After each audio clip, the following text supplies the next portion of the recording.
ঢাকা, সিলেট, চট্টগ্রাম ঘুরে বিপিএলের উত্তেজনা ফের ঢাকায় দ্বিতীয় পর্বের খেলা শুরু হয়েছে আজ। দিনের প্রথম ম্যাচে সিলেট স্ট্রাইকার্সের বিপক্ষে মাঠে নেমেছিল ফরচুন বরিশাল।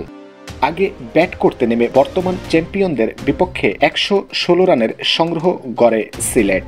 ছোট লক্ষ্য তাড়া করতে নেমে তামিম ইকবালের ৫২ রানের ইনিংসের সুবাদে ২৪ বল হাতে রেখেই ৮ উইকেটের সহজ জয় নিশ্চিত করেছে বরিশাল।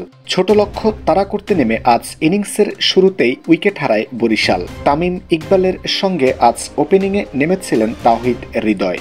তবে ব্যাটিংয়ের পজিশন বদলেও ব্যাটে রানের দেখা পায়নি হৃদয়। দলীয় ২২ রানে সাজঘরে ফিরেন জাতীয় দলের এই ব্যাটার। ৭ বলে ৬ রান করে ফিরে যান তিনি। এরপর ডেভিড মালানও ফিরে যান দ্রুতই। ৮ বলে ৯ রান করে আউট হন মালান। এদিকে দ্রুত ২ উইকেট হারালেও জয়ের দেখা পেতে তেমন বেগ পেতে হয়নি বরিশালের।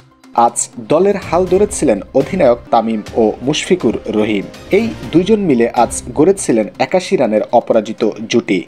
দলকে জেতানোর পথ তামিম আজ ধরে খেললেও বেশ আগ্রাসী ছিলেন মুশফিক।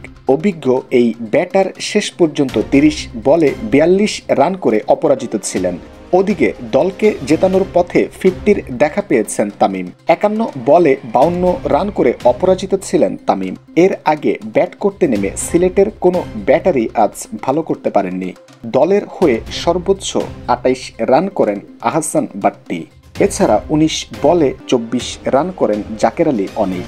শেষ পর্যন্ত ১৮ ওভার ১ বলে ১১৬ রান করেই থেমে যায় সিলেটের ইনিংস।